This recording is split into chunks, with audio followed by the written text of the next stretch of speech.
Greetings, cherished listeners, and welcome to another episode of Camo's Mirror. I am your host, Camo. Today we will explore the topic, cultivating positive relationships. Before we start today's episode, I would like to state that this program is intended for informational and educational purposes only and should not be considered as therapy or professional advice. Always consult with a professional for any questions you may have regarding this subject. Again, today's topic is cultivating positive relationships, where we're diving deeper than ever into the art of cultivating meaningful relationships. With us is Solomon, renowned for his deep understanding of interpersonal relationships and personal growth. Solomon, thank you for joining us on this journey today. It's a pleasure, Camo. There's so much to explore in the realm of relationships, and I'm excited to dive deep with you and your listeners. Let's start at the heart of the matter. Solomon, talk to us about the foundational role relationships play in our lives. Camo, relationships are at the core of the human experience. They influence not just our happiness and well-being, but also our identity and our growth as individuals. Positive, nurturing relationships can act as a catalyst for personal development, pushing us to become the best versions of ourselves. That's a profound way to put it. With such importance placed on relationships, what are the first steps in cultivating these positive, nurturing connections? It all begins with the intention behind our actions and interactions. To cultivate positive relationships, we must engage with empathy, active listening, and an open heart. This means genuinely caring about the other person's well-being, celebrating their successes as if they were our own, and offering support in times of need. Empathy and active listening are indeed powerful tools. How does self-awareness play into this? How important is it to know ourselves in the process of building relationships? Self-awareness is the foundation.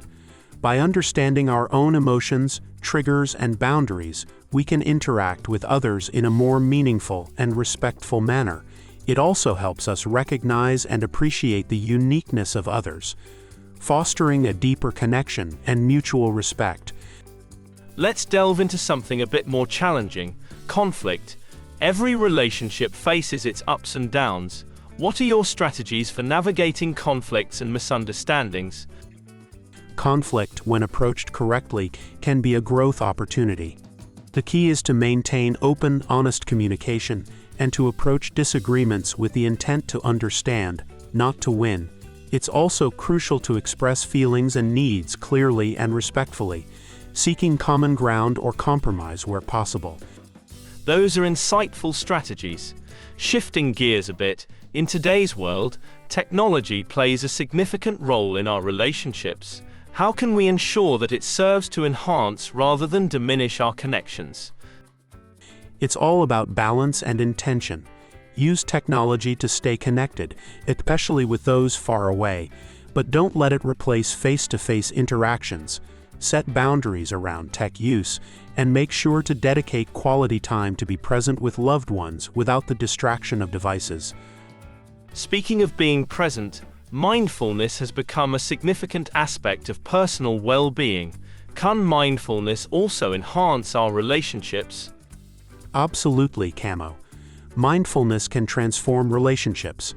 By being fully present, we can engage more deeply, listen more intently, and truly connect with others. It helps us appreciate the moment and the unique beauty of each interaction. As we talk about nurturing positive relationships, let's not forget the relationship with oneself. How does this internal relationship influence our connections with others? The relationship we have with ourselves sets the tone for all other relationships. Self-love and self-respect are critical. When we're kind to ourselves, we're in a better position to be kind to others. It's about nurturing our own growth and well-being, which in turn allows us to contribute positively to the lives of those around us. Before we conclude, could you share a message for anyone struggling to build or maintain positive relationships? Remember, the journey to building deep, meaningful relationships is a process, one that involves patience, understanding, and forgiveness. Be open to learning and growing both from successes and setbacks. And always, let's lead with kindness towards others and yourself. Solomon, it's been enlightening and inspiring to have this conversation with you. Thank you for sharing your wisdom with us.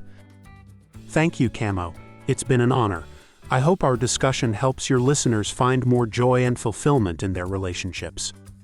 To our listeners, thank you for joining us for this special edition of Cultivating Positive Relationships. May this conversation inspire you to deepen the connections in your life and to embark on a journey of personal and relational growth. Until next time, stay connected, stay positive, and take care.